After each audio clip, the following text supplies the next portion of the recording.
السلام علیکم ورحمۃ اللہ وبرکاتہ۔ نحمدہ و نصلی علی رسولہ الکریم، اما بعد۔ حضرت عبداللہ بن مبارک رحمہ اللہ ایک بہت بڑے عالم، بہت بڑے فقیہ اور ایک بہت مشہور سلف صالحین میں سے ایک بزرگ گزرے ہیں۔ ان کے پڑوس میں ایک یہودی رہتا تھا۔ ایک دفعہ اس یہودی سے کسی نے کہا کہ تم اپنا گھر ہمیں بیچ دو۔ اس یہودی نے کہا ٹھیک ہے، لیکن میرے گھر کی قیمت 2000 دینار ہے۔ اس سے کہا گیا کہ بھئی 2000 دینار تو بہت زیادہ ہیں، آپ کے گھر کی قیمت تو 1000 دینار سے زیادہ نہیں ہونی چاہیے۔ اس یہودی نے کہا بالکل ٹھیک، 1000 دینار میرے گھر کی قیمت ہے اور 1000 دینار حضرت عبداللہ بن مبارک رحمہ اللہ کے پڑوس کی قیمت ہے۔ اللہ اکبر! یعنی وہ ایک یہودی ایک مسلمان کے پڑوس ہونے کی بھی قیمت لے رہا ہے، یعنی اپنے پڑوسی سے وہ خوش ہے۔ سوال یہ پیدا ہوتا ہے کہ کیا میں اور آپ ایک اچھے پڑوسی ہیں؟ کیا ہمارے پڑوسی ہماری قدر کرتے ہیں اور ہمارے پڑوسی ہمارے اخلاق سے، ہمارے معاملات سے، ہمارے تمام طریقوں سے خوش ہیں؟ اللہ کے نبی صلی اللہ علیہ وسلم فرمایا من کان یؤمن باللہ والیوم الآخر، جو اللہ اور یوم آخرت پر ایمان رکھتا ہے فلیکرم جارہ، اس کو چاہیے کہ وہ اپنے پڑوسی کا اکرام کرے، اس کی عزت کرے، اس کا خیال رکھے۔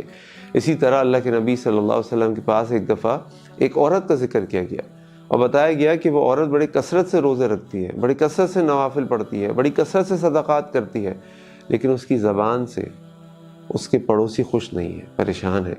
آپ نے فرمایا ہیا فی النار، وہ عورت جہنم میں ہے۔ اور پھر اللہ کے نبی صلی اللہ علیہ وسلم سے ایک اور عورت کا ذکر کیا گیا کہ وہ بہت زیادہ نوافل نہیں پڑھتی، وہ بہت زیادہ روزے نہیں رکھتی، وہ بہت زیادہ صدقات نہیں کرتی، لیکن اس کے پڑوسی اس سے خوش ہیں۔ آپ نے فرمایا کہ وہ عورت جنتی ہے۔ اللہ اکبر! یعنی ہماری جنت اور جہنم بھی ہمارے پڑوس پر ڈیپینڈ کرتی ہے کہ ہمارا اپنے پڑوسی سے کیسا تعلق ہے۔ اللہ کے نبی صلی اللہ علیہ وسلم سے ایک دفعہ ایک صحابی نے پوچھا، سنن ابن ماجہ کی روایت ہے کہ اللہ کے نبی صلی اللہ علیہ وسلم میں کوئی عمل کروں تو مجھے کیسے پتہ چلے گا کہ میرا عمل اچھا ہے یا میرا عمل برا ہے؟ تو نبی کریم صلی اللہ علیہ وسلم سے جواب دیا کہ اگر تمہارے پڑوسی یہ کہیں کہ تم نے اچھا کیا تو تم نے اچھا کیا، اور اگر تمہارے پڑوسی تم سے یہ کہیں کہ تم نے برا کیا تو تم نے برا کیا۔ یعنی ہمارے حق میں ہمارے پڑوس کی گواہی اتنی اہمیت رکھتی ہے اللہ کی نگاہ میں۔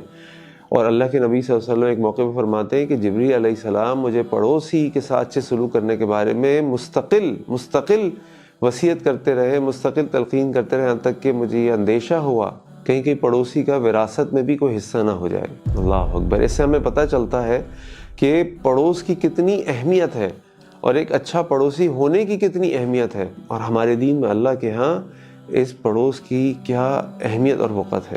اللہ سے دعا ہے کہ اللہ تعالیٰ ہمیں اچھا پڑوسی بنائے، اللہ سے دعا ہے کہ اللہ تعالیٰ ہمیں اچھے پڑوسی عطا فرمائے، کیونکہ اللہ کے نبی صلی اللہ علیہ وسلم کی ایک حدیث بھی آپ نے فرمایا کہ 4 چیزیں سعادت کی نشانی اور علامتیں ہیں۔